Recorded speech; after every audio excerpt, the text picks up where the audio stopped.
উনি এখান থেকে চলে যেতে পারেন। স্যার হ্যাঁ জি স্যার, তৈরি করে ভাইয়ার কন্টেন্ট এবার আমাদের নিউজ পেন্টিং লিস্টে যাবে। জি স্যার।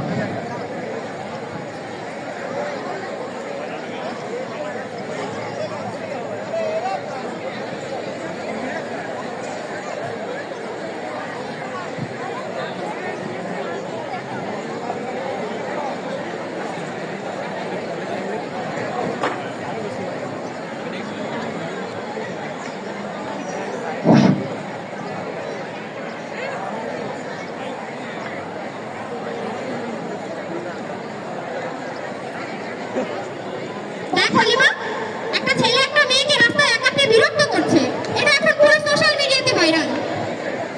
এসব কখন শেষ হবে? আমরা মেয়েরা কি রাস্তায় স্বাধীনভাবে হাঁটতে পারবো না? দিনের পরিস্থিতি খুবই খারাপ হচ্ছে। এসব ছেলেদের কঠোর শাস্তি দেওয়া দরকার। এদের জন্য আমাদের সমাজ জীবনটা এখন নোংরা হয়ে যাচ্ছে। যেটা পুরোপুরি সত্য, অনেক সময় তো বাস্তবতাকে অন্যভাবে উপস্থাপন করা হয়। ভাই, এখানে ভিডিও আছে, চোখের সামনে ঘটনা দেখছি, এর কোনো সন্দেহ করছো? অনেক সময় অনেক কন্টেন্ট ম্যানিপুলেট করা হয়, কাটাছেড়া করে একপাক্ষিকভাবে উপস্থাপন করা হয়।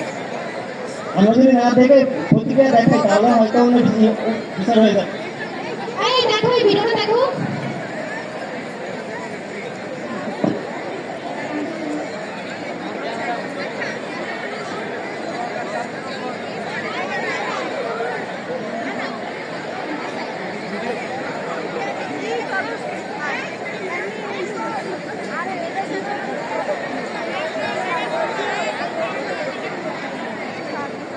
সুপ্রিয় দর্শক মন্ডলী, আপনারা দেখতে পাচ্ছেন এই মাত্র একটি লোক বাইক অ্যাক্সিডেন্ট করে রাস্তায় পড়েছে রক্তাক্ত অবস্থায়। তাকে সাহায্য করার জন্য কেউ আসছে না। আপনারা লাইক করুন, কমেন্ট করুন, শেয়ার করে জানিয়ে দিন রাস্তায় কত বিপদ। এই লোকটিকে এখনো কেউ সাহায্য করছে না কেন? ভাই, আপনি দেখেন এতক্ষণ দাঁড়িয়েছিলেন, ওনাকে কেউ সাহায্য করছে না কেন?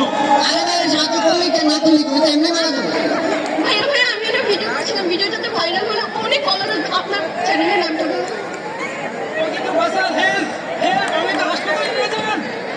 সুপ্রিয় দর্শক মন্ডলী, আপনারা দেখছেন রক্তের অভাবে, কোন সাহায্যের অভাবে ছেলেটা রাস্তায় পড়ে মারা গেল। এটা আমাদের সমাজের জন্য একটা অধপত। একজন ব্লগার হিসেবে কি তার উচিত ছিল না ক্যামেরা থেকে সাহায্যের ব্যবস্থা করা?